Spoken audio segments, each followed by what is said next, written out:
Assalamualaikum warahmatullahi ta'ala wabarakatuh.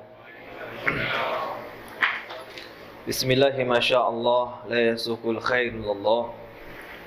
Bismillahi masyaallah la yasukul khair illallah.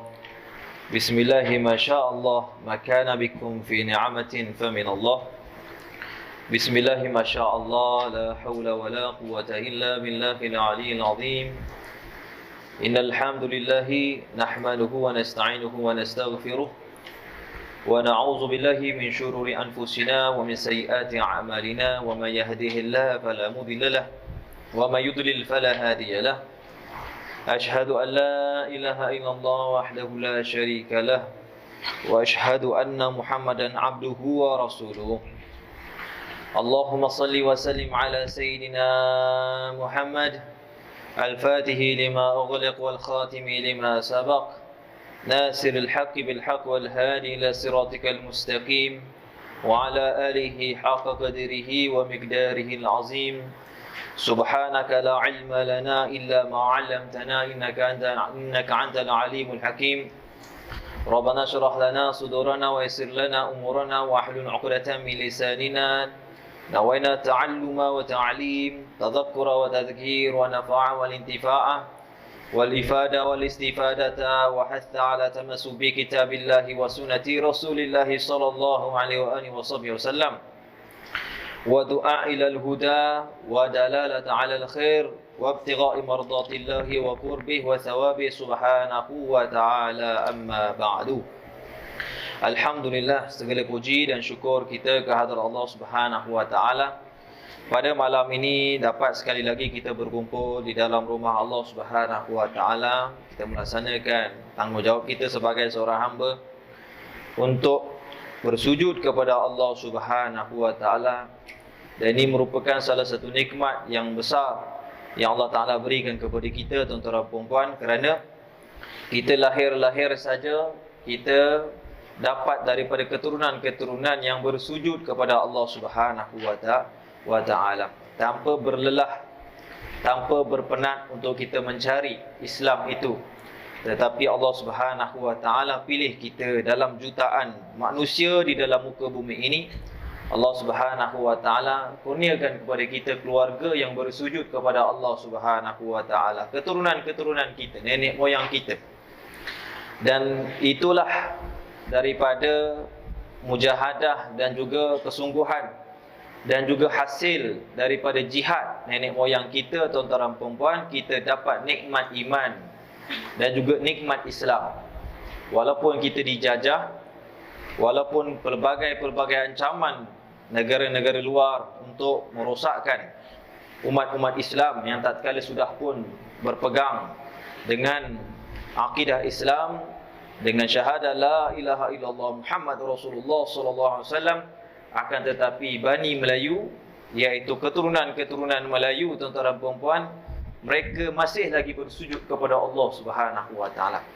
Ini tak lain dan tak bukan oleh kerana mujahadah dan juga kesungguhan di dalam dakwah nenek moyang kita, tuan-tuan guru terdahulu, para ulama-ulama terdahulu, yang mana mereka mempunyai jasa, tuan-tuan dan puan-puan, yang sangat besar, sehingga hari ini kita dapat nikmat Islam, dapat kita bersujud tanpa kita berpenat-penat, tanpa perlu kita berjihad. Jadi ini, tuan-tuan dan puan-puan, yang seharusnya kita bersyukur setiap kali apabila kita salat. Kita bersyukur kepada Allah Subhanahu wa taala kerana Allah pilih kita. Ada juga orang yang mereka dapat nikmat Islam tetapi mereka tak mahu bersujud. Mereka tidak mahu menunduk, tidak mahu bersujud kepada Allah Subhanahu wa taala. Jadi kerana itu syukur kita kepada Allah. Allah pilih kita pada malam ini untuk bersujud kepada Allah. Moga-moga dengan kita pelajari ilmu ni juga, hati kita juga akan sujud kepada Allah Subhanahu wa taala. Kitab apa ni? Iaitu kitab penawar bagi hati. Kerana penyakit yang ada di dalam hati kita ini terlalu banyak. Moga-moga dengan mengaji kitab penawar bagi hati Syekh Abdul Qadir Al-Mandili ini, tuan-tuan dan puan-puan, hati kita dapat sujud sebagaimana anggota-anggota kita. Jadi insya-Allah taala kita akan pada hari ini kita akan masuk pada muqaddimah. Dan pada minggu yang lalu kita telah pun membaca sedikit daripada kata pengantar seorang muallif ataupun pengarang kitab ini, iaitu Syekh Abdul Qadir Al-Muttalib.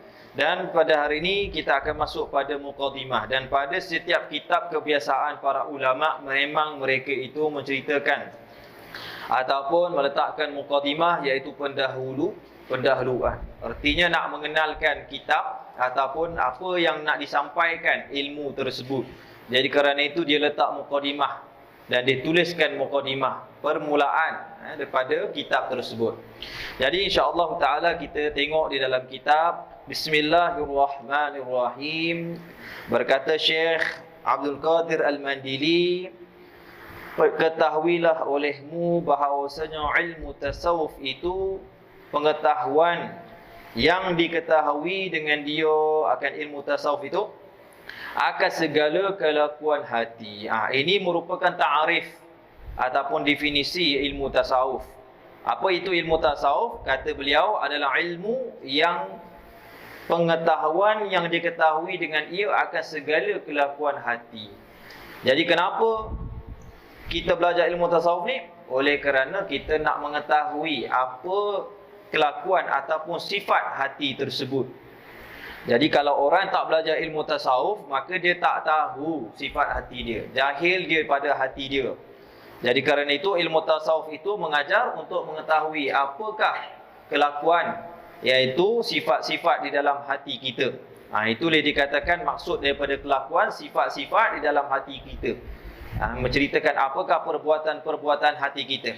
Kata beliau, sama ada kelakuan yang dipuji seperti merendah diri.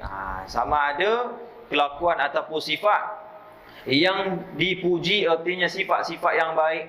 Seperti apa? Merendah diri. Jadi kerana apa belajar ilmu tasawuf ni? Baik tak baik ilmu tasawuf ni? Baik. Sebab apa? Dia nak mengajar, nak mengetahuikan kita akan kelakuan hati supaya dapat bersifat ataupun berkelakuan dengan sifat rendah diri. Rendah diri ni sifat siapa? Sifat Rasulullah SAW. Jadi belajar ilmu tasawuf ni salah ke? Tak salah. Sebab apa? Sebab nak belajar sifat rendah diri. Nampak tak pentingnya ilmu tasawuf ni? Jadi kerana itu kalau orang tak belajar ilmu tasawuf, kalau dia belajar saja ilmu fiqh tanpa dia mempelajari ilmu tasawuf, maka dia akan meninggi, akhirnya sukalah menghukum orang dan sebagainya. Tentu kata Syekh Umar Al-Khatib, man takathura, barang siapa yang banyak belajar ilmu fiqh, maka boleh merosakkan hati dia. Artinya tanpa diselami, tanpa dimasukkan dengan ilmu tasawuf. Itu kata beliau. Memang betul tuan-tuan dan puan-puan. Kalau orang hanya belajar ilmu fiqh saja, maka dia akan keras hati dia. Dia suka nak berjidal, nak berdebat. Tetapi dengan ilmu tasawuf ini mampu mengimbangkan seseorang ahli fiqh. Karena itu kalau kita mengaji dengan seorang guru, dia alim fiqh, tetapi pilihlah guru yang mana mereka itu berselati dengan ilmu tasawuf, berkecimpung juga dengan ilmu tasawuf. Meskipun tak tinggi menceritakan ilmu-ilmu yang tinggi, tetapi cukup sekadar yang basic, mempunyai sifat rendah diri tatkala belajar, mengajar dan sebagainya. Barulah kita dapat ilmu itu dengan keberkatan daripada guru-guru yang sahih. Kata beliau, ilmu yang mana? Ilmu yang mengetahui kelakuan hati. Sama ada kelakuan yang dipuji. Seperti apa? Seperti merendah diri dan juga sabar. Jadi dengan ilmu tasawuf dapat mempelajari ataupun dapat bersifat dengan sifat orang-orang sabirin, orang-orang yang bersabar. Bagus tak belajar ilmu tasawuf? Bagus. Kenapa? Kerana dapat bersabar, dapat bertakhalluq, berakhlak dengan orang-orang yang bersabar. Dan belajar ilmu tasawuf bukan makna kata bila dah belajar ilmu tasawuf sabar tak kena tempat. Nampak? Itu kata para ulama, bukan kita sabar tak kena tempat. Contohnya bila ada panggilan jihad, sabar. Jangan pergi perang. Ada orang caci Islam, sabar. Tak ada siapa pun yang nak menceritakan kelebihan Islam, sabar saja. Ya, tak boleh begitu. Itu bukan sabar yang sebenar. Dan maksud sabar di sini adalah sabar dalam keadaan ketaatan. Jadi orang belajar ilmu tasawuf dapat sabar di atas ketaatan. Itulah sebesar-besar ketaatan. Nak berlaku taat ni mudah ke? Tak mudah. Kita tengok saja hari ni, orang lebih suka pergi dengar. Kalau ahli politik, mereka sedang speech, mana lebih ramai? Mendengar ilmu ataupun ahli politik? Sudah lagi ramai orang-orang yang mendengar ahli politik. Lebih suka mereka mendengar daripada kempen-kempen dan sebagainya, berbanding dengan mereka mendengar ilmu Allah Subhanahu Wa Taala. Jadi nak bersabar ke atas ketaatan ni mudah ke tak mudah? Susah. Jadi dengan ilmu tasawuf ini, kata Syekh Abdul Qadir Al-Mandili, maka dapat mengetahui akan sifat-sifat sabar.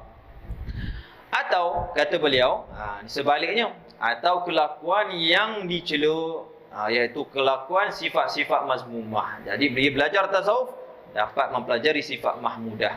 Bila kita tahu sifat mahmudah, barulah kita tahu sebenarnya fungsi hati itu, apa yang patut dimasukkan padanya.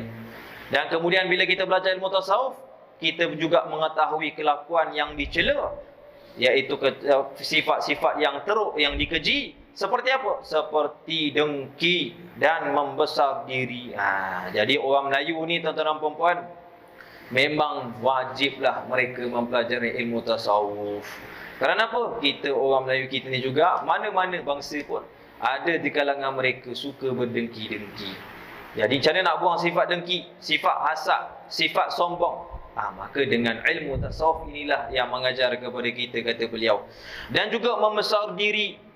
Membesar diri artinya takabur, tidak ada perasaan rendah diri. Dengan ilmu tasawuf dapat mengajar kepada kita ini supaya kita ni tidak membesar diri. Dan kita tahulah bahawasanya membesar diri itu adalah sifat-sifat yang tercela. Nampak tak? Jadi kerana itu, tuan-tuan dan puan-puan, pertama sekali yang para ulama, mereka itu sentiasa ulang kepada anak mereka waktu kecil sekalipun. Apa? Jangan pernah rasa baik, jangan pernah rasa sombong, jangan pernah rasa hebat. Kenapa? Apabila orang biasa rasa hebat, maka dia akan diharamkan dua perkara. Yang pertama, iaitu mereka akan diharamkan daripada ilmu. Syaitan itu mempunyai rasa hebat. Dia kata kepada Allah, ana khairu minhu, aku lebih baik daripadanya. Nampak tak? Berbeza dengan Nabi Adam AS.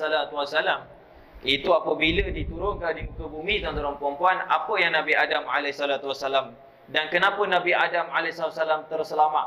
Oleh kerana beberapa perkara. Yang pertama, yuqar dhanbahu, bahwasanya Nabi Adam AS itu mengaku kesalahan dia. Lalu dia baca, Rabbana zalamna anfusana wa illam taghfir lana wa tarhamna lanakunanna minal khasirin. Nabi Adam AS. Berbeza dengan syaitan. Syaitan tak ada rasa. Dia tak mengaku salah dia. Nampak tak? Salah, dia tak nak bersujud tu salah.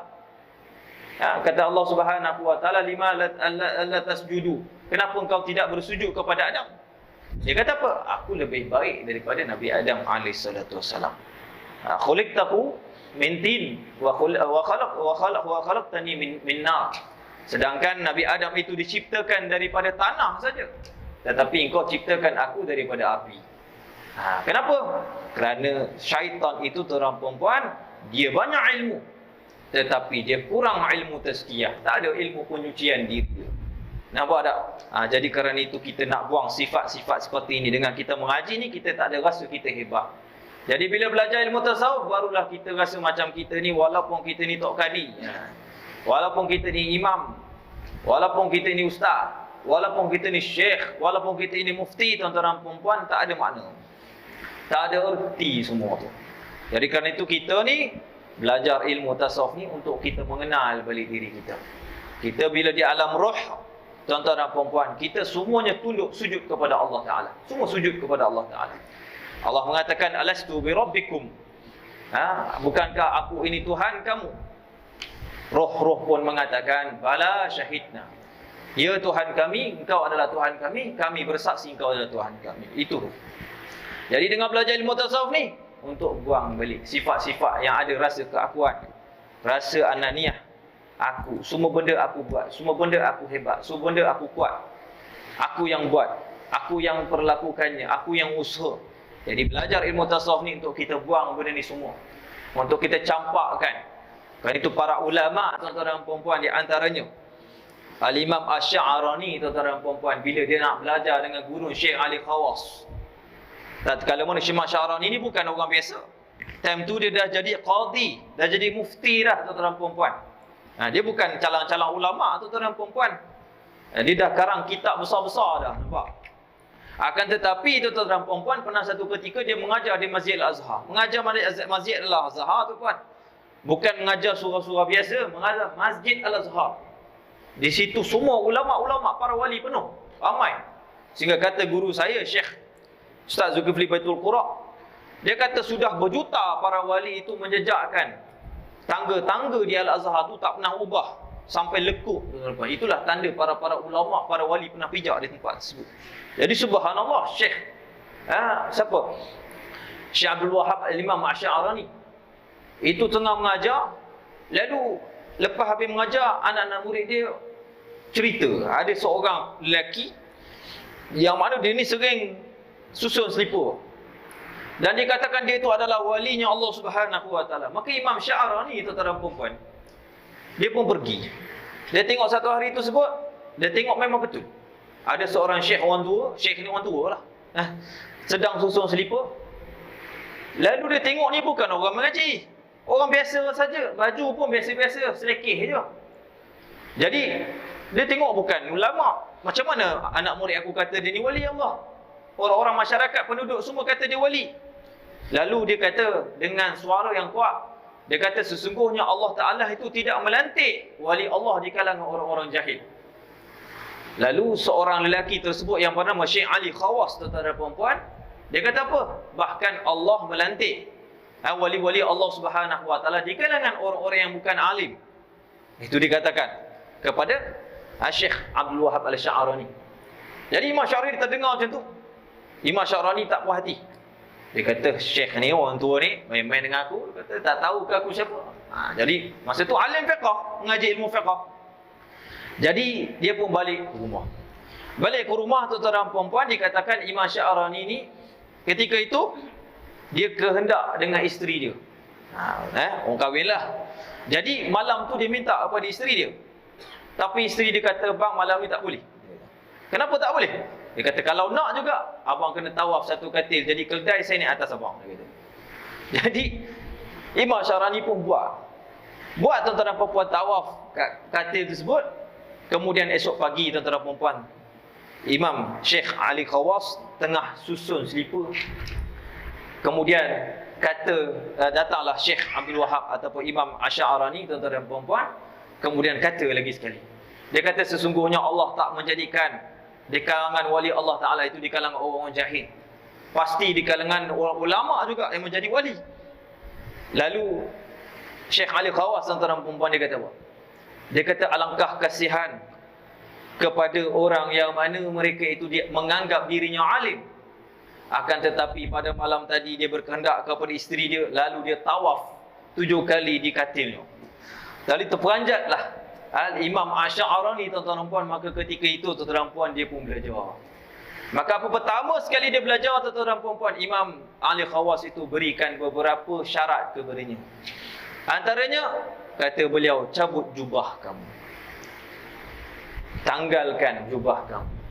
Time tu pakai jubah luar dengan imamah, dengan serban, cabut semua, nak belajar dengan aku. Baru dia tahu apa ni betul-betul Imam Syekh Ali Khawass tersebut memang betul-betul walinya Allah Subhanahu wa taala. Cabut semua. Lalu ditinggalkan kitab-kitabnya termempan sementara untuk belajar dengan guru dia. Inilah ilmu tasawuf. Nampak tak? Ilmu hal keadaan, zauq, yang apabila kita belajar, tuan-tuan dan puan-puan, kita dapat merasainya. Jadi itulah ilmu tasawuf ini mengajarkan kepada seorang tersebut tidak membesarkan diri. Jadi kita tahu belajar ilmu tasawuf, barulah kita tak ada rasa rendah diri.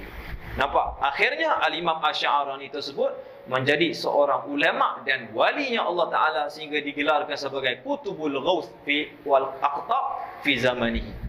Walinya kutub pada zaman beliau, tuan-tuan dan puan-puan. Pada zaman tersebut, ketua segala wali Imam Al-Sya'rani, tuan-tuan dan puan-puan. Subhanallah. Ini kisah ulama-ulama. Jadi macam mana belajar ilmu tasawuf itu? Ilmu tasawuf mengajarkan untuk menyucikan hati, membuangkan segala daripada membesarkan diri kita. Nampak? Itu yang dikatakan. Kemudian kata musannif Syekh Abdul Qadir, dan ada pun faedahnya. Jadi ada faedah. Belajar ilmu tasawuf ni ada faedahnya.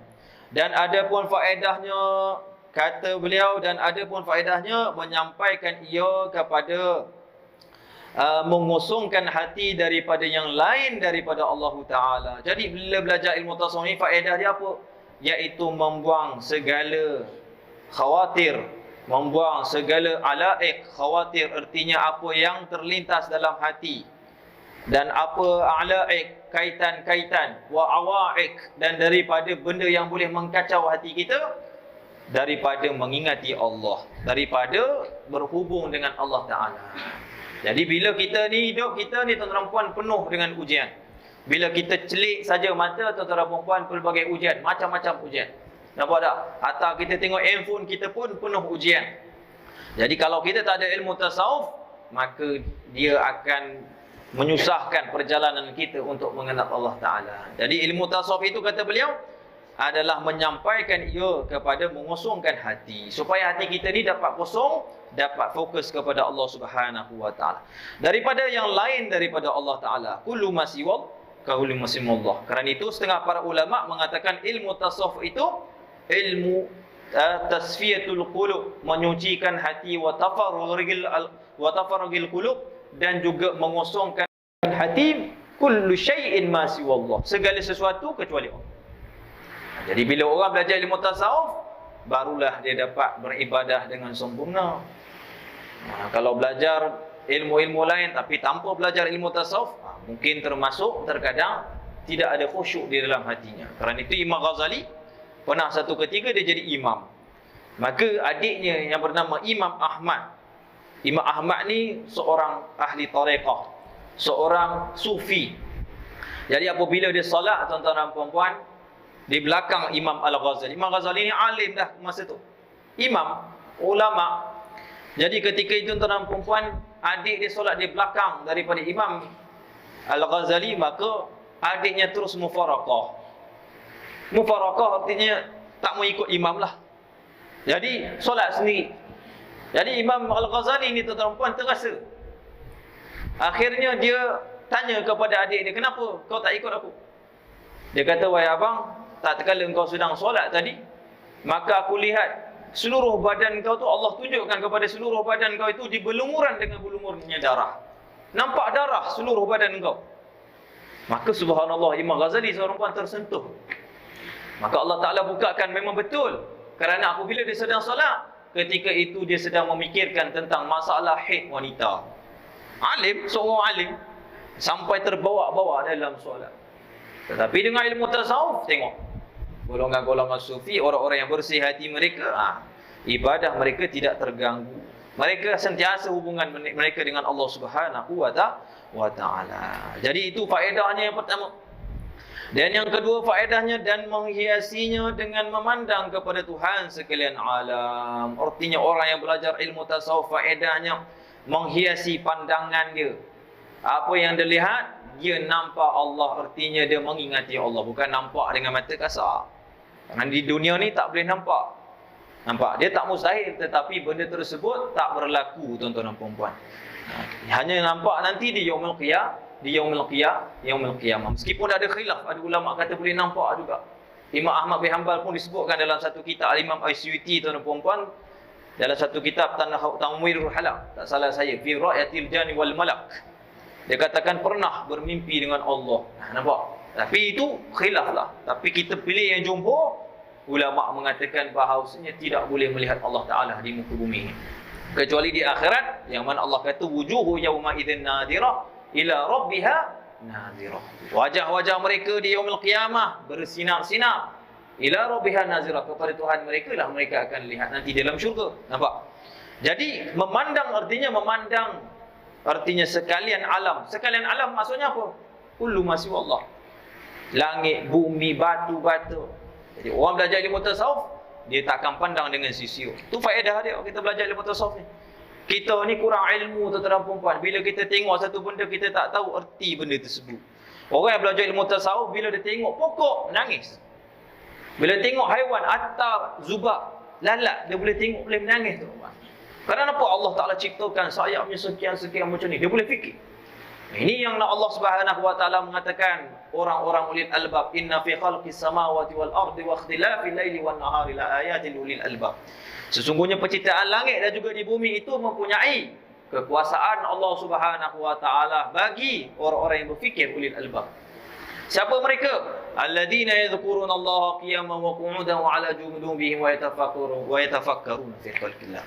Mereka yang apabila melihat alam tersebut, mereka mengingati Allah. Dalam keadaan berdiri, dalam keadaan mereka duduk, dalam keadaan mereka menyiring baring. Dan mereka berfikir tentang penciptaan Allah Subhanahu wa taala dan mereka mengatakan Rabbana ma khalaqta hadza batila. Tuhan kami, sesungguhnya apa yang kau cipta dekat alam ini tak ada benda yang sia-sia. Ini orang-orang ulil albab, orang-orang yang tasawuf macam inilah mereka. Jadi kalau kita tengok dengan tuan-tuan guru, tuan-tuan puan, kadang-kadang mereka senyap dan sebagainya, mereka nampak kebesaran-kebesaran Allah Ta'ala, Allah zahir kepada mereka. Nampak tak? Di alam zahir sendiri pun cukuplah mereka itu melihat kewujudan Allah Ta'ala. Jadi bila kita belajar ilmu tasawuf, itulah yang akan kita perolehi, yang kita mahukan, tuan-tuan dan puan-puan. Jadi tak kosonglah kehidupan mereka. Dah tu kita ni rasa sunyi je, ustaz. Saya ni ditinggalkan boyfriend saya, ditinggalkan tunang, isteri saya dah tak nak kepada saya, suami saya dah cari perempuan lain. Lalu kita kata sunyi, ustaz, tak ada apa dah hidup saya ni. Allah, itu orang yang tak ada Tuhan. Orang yang tidak nampak Allah Ta'ala itu bersama dengan dia. Jadi bila belajar ilmu tasawuf ni, barulah kita dapat rasa, nampak kewujudan Allah Ta'ala yang sentiasa bersama dengan kita, tuan-tuan dan perempuan. Itulah faedahnya, kata beliau. Dan yang ketiga, dan ada pun hantarannya, iaitu topik. Hantarannya maka iaitu hati manusia daripada pihak kelakuan yang datang kepada yang kepadanya. Artinya ilmu ini, tuan-tuan dan perempuan, adalah menceritakan tentang sikap seorang manusia itu berpunca daripada hati. Jadi ilmu tasawuf ini dia akan menceritakan bahawasanya sikap perangai itu datang daripada hati. Jadi kita bila belajar, barulah kita tahu selok belok hati kita ni. Macam mana kita nak kawal, macam mana kita nak kita nak jaga hati kita ni. Itulah ilmu tasawuf. Kerana itu setengah para ulama mengatakan juga ilmu tasawuf itu, tuan-tuan dan perempuan, adalah ilmu kaifiyatu taswiyatil qulub. Ilmu yang mengajar cara untuk membersihkan hati.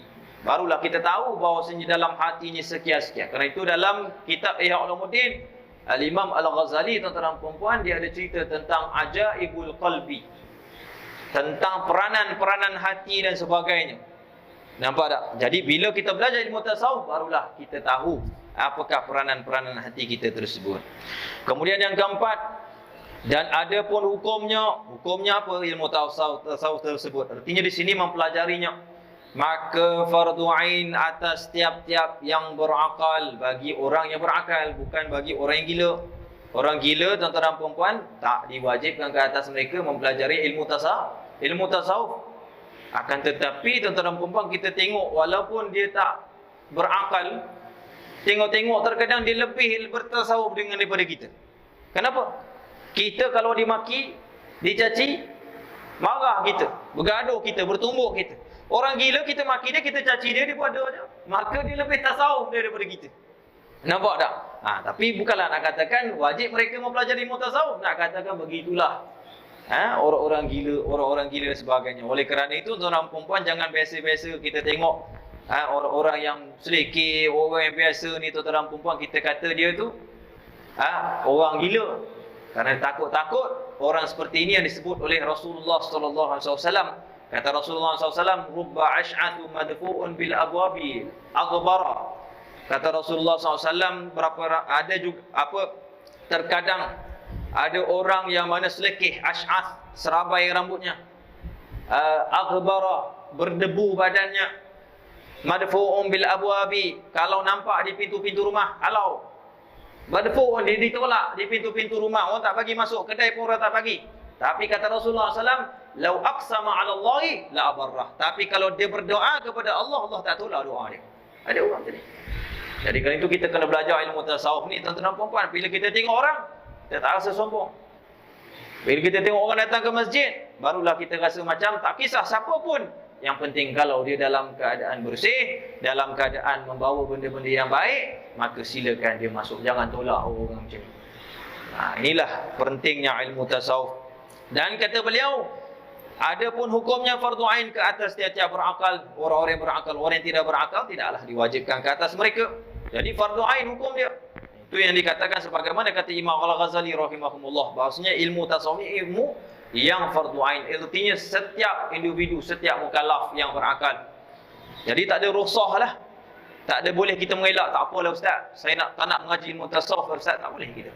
Kerana kata para ulama dan jumhur ulama mengatakan bahawasanya ilmu tasawuf itu adalah fardu ain. Jadi kalau tak belajar, berdosa kita. Kenapa? Allah Subhanahu wa taala dah wajib. Allah dah wajib supaya kita ni bersih hati sebelum bertemu dengannya. Takut-takut kita terjadi di kalangan golongan-golongan yang bertemu dengan Allah dalam keadaan hati yang kotor. Kata Allah Subhanahu wa taala, yauma la yanfa'u mal wala banun illa man atallaha biqalbin salim. Hari yang mana di yaumul kiamat tersebut, yaumul hisab. Kata Allah Subhanahu wa taala, tidak ada manfaat daripada harta dan juga anak-anak lelaki mereka kecuali mereka yang datang kepada Allah dalam keadaan hati bersih. Jadi sebelum kita balik ni, hati kita kena bersih. Jadi wajib. Kerana kita ni perjalanan kita masih jauh lagi tuan-tuan dan puan. Kita baru tempuh 2 alam. 3 alam. Daripada alam roh, alam rahim, kemudian alam dunia. Banyak lagi kita akan tempuh. Alam barzakh. Lepas alam barzakh kita akan tempuh daripada alam mahsyar. Kemudian yaumul hisab. Kemudian titian sirat. Barulah sama ada syurga ataupun neraka. Banyak lagi kita kena tempuh. Jadi kerana itu tuan-tuan perempuan wajib untuk kita membersihkan hati kita ini supaya kita takut kita bertemu. Kita bertemu dengan Allah Ta'ala dalam keadaan hati kita kotor. Dan itu yang dikatakan lan lagi sampai umur, dan artinya sampai umur artinya akil baligh. Jadi kalau budak-budak mereka itu belum mumayyiz, itu tidak diwajibkan untuk mereka mempelajari ilmu tasawuf ini tuan-tuan dan perempuan. Itulah yang dikatakan para ulama. Dan ada pun tempat ambilnya itu ilmu tasawuf, maka daripada Quran. Itu kata Syekh Abdul Qadir Al-Mandili. Jadi ilmu tasawuf ni bukan dibuat-buat, diambil daripada mana? Daripada Al-Quran. Banyak. Ustaz, dalam Al-Quran tak sebut pun tasawuf. Ta'allamu tasawuf. Ada sebut yang tu? Tak ada. Tapi macam mana dikatakan ambil daripada Al-Quran pula ni? Kerana ada dalil. Tasawuf artinya menyucikan hati. Jadi ada dalil. Allah Subhanahu wa taala mengatakan dalam surah Al-Jumu'ah, Allah mengatakan wallazi ba'atha fil ummina rasulan minhum yatlu 'alaihi ayatihi wa yuzakkihim wa yu'allimuhumul kitab wal hikmah. Dan dialah yang membangkitkan seorang rasul. Tengok ni, Allah kata Allah bangkitkan seorang rasul, artinya Allah menghantar rasul di kalangan ummi yang tak boleh berbaca. Memang Rasulullah SAW tak boleh berbaca. Kerana kalau Rasulullah SAW boleh berbaca, maka orang akan kata Rasulullah SAW itu pensyair. Orang akan kata Rasulullah SAW itu yang buat Al-Quran, bukan datang daripada wahyu. Maka Rasulullah SAW itu datang dalam keadaan tidak boleh berbaca. Ummiyina rasulan minhum. Seorang rasul di kalangan mereka Arab-Arab Quraisy. Yatlu alaihi ayatihi. Membacakan akan ayat Al-Quran yang Allah Subhanahu wa taala wa yuzakkihim, dan menyucikan mereka. Ini dalil. Belajarnya ilmu tasawuf. Ada dalil daripada Al-Quran. Nampak tak? Menyucikan hati itu daripada ilmu tasawuf. Dan dia ambil daripada hadis Nabi SAW. Hadis Nabi tak terkira lah, banyak sungguh lah. Apa saja daripada hadis-hadis yang berkaitan jangan berlaku riak, itu ilmu tasawuf. Hadis daripada ilmu tasawuf. Jangan sombong, itu pun hadis dalil daripada ilmu tasawuf. Hadis ihsan, yang mana malaikat Jibril alaihissalam datang kepada Rasulullah sallallahu alaihi wasallam, yang mana Rasulullah SAW mengatakan hadza Jibril atakum yuallimukum dinakum. Ini Jibril datang kepada kamu, mengajar kepada kamu tentang agama kamu. Ditanya tentang rukun Islam, tanya tentang rukun iman, kemudian ditanya pula tentang ihsan. Maka Rasulullah SAW menjawab, al-ihsan an ta'budallaha ka'annaka tarahu fa in lam takun tarahu fa innahu yarak. Ihsan itu adalah kamu menyembah Allah seolah kamu melihat Allah Ta'ala. Kalau kamu tak mampu untuk merasakan, menghadirkan hati kamu melihat Allah, cukuplah kamu mengetahui bahwasanya Allah melihat kepada kamu. Itu ilmu tasawuf, dalil daripada tasawuf. dalam ibadah kita ada ihsan, untuk menyucikan ibadah kita. Itu dia dikatakan dalil-dalil. Jadi dalil ada berdalil. Meskipun zaman Rasulullah tidak sebut tasawuf, para sahabat juga tidak sebut tasawuf. Dan kalimah tasawuf ini datang setelah daripada sahabat Nabi SAW. Setelah daripada zaman-zaman sahabat, barulah dipanggil dan masyhur ilmu tasawuf ketika itu. Jadi, kenapa tak disebut ilmu tasawuf? Kerana para sahabat sudah tasawuf. Kenapa para sahabat tak buat kitab? Kerana mereka semua tak perlu untuk membuat kitab.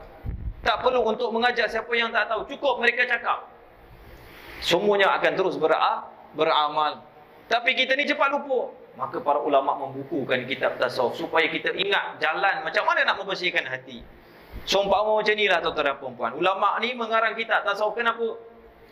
Oleh kerana seolahnya kita bagi contoh orang yang biasa masuk hutan. Dia tahu selok belok. Begitu juga orang biasa pergi ke lautan, nelayan. Tak apa, dia pakai kompas. Orang zaman dulu mana ada pakai kompas. Dia tengok bintang, dia tengok arah-arah angin macam mana dan sebagainya, maka dia tahu macam mana nak pulang. Jadi begitulah para ulama ini.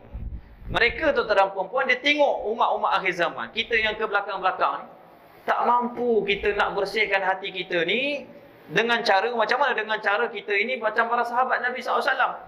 Dengar boleh terus amal. Tapi mereka karangkan kitab, mereka tuliskan kitab yang berjudul tasawuf sebagainya. Maka untuk bawa kepada kita ni cara jalan-jalan yang sempurna untuk menyucikan hati. Jadi itulah yang dikatakan. Dan kemudian yang kelima, dan ada pun tempat ambilnya maka daripada Quran yang mulia dan hadis Nabi SAW.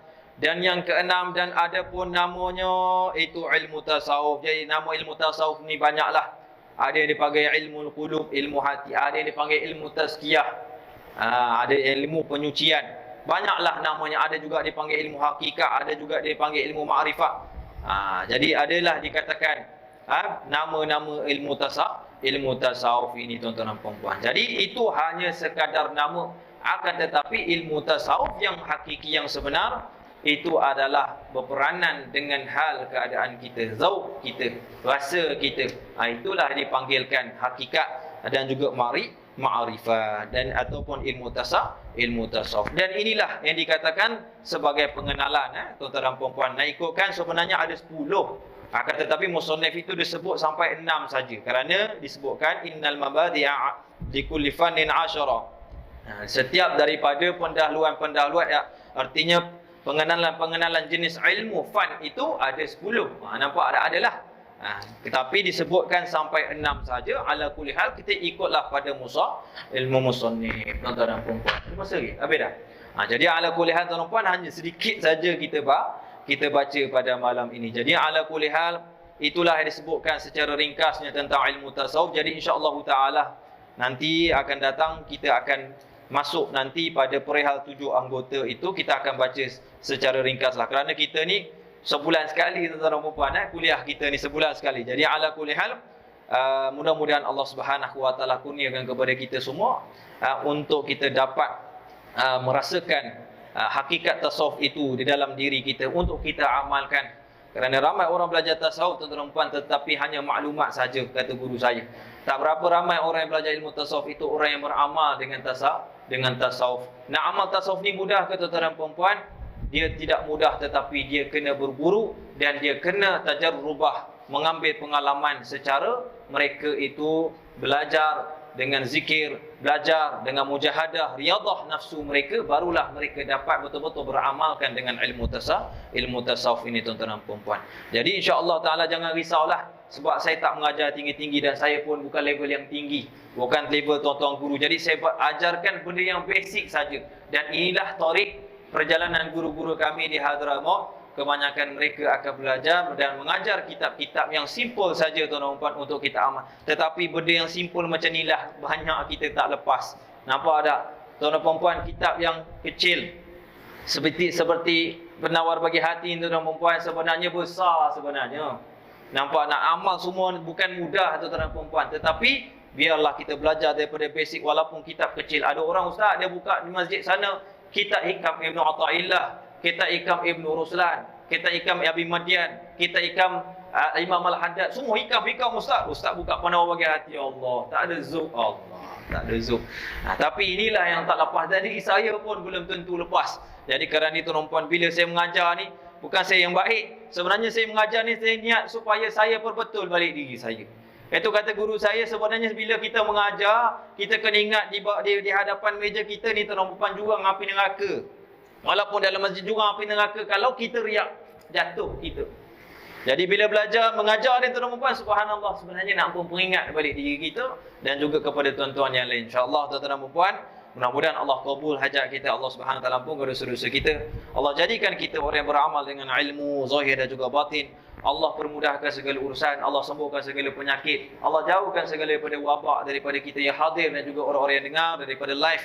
Mudah-mudahan juga Allah Subhanahu Wa Taala berkati rezeki kita, anak kita, isteri kita, di dalam rumah kita, di negeri kita, di tempat kita, di rumah, di masjid-masjid kita, di surau-surau kita. Allah limpahkan rahmat dan juga taufik, bantu kita dalam beramal ibadah, dan juga Allah Subhanahu Wa Taala jauhkan kita daripada segala maksiat zahir dan juga batin, dan juga daripada kekufuran. Wa'iyadu billah, amin ya rabbal alamin. Rabbana atina fid dunya hasanah wa fil akhirati hasanah wa qina adzabannar. Wa sallallahu ala sayyidina Muhammadin nabiyil ummi wa ala alihi wa sahbihi wa baraka wa sallam. Walhamdulillahi rabbil alamin wal 'alamin.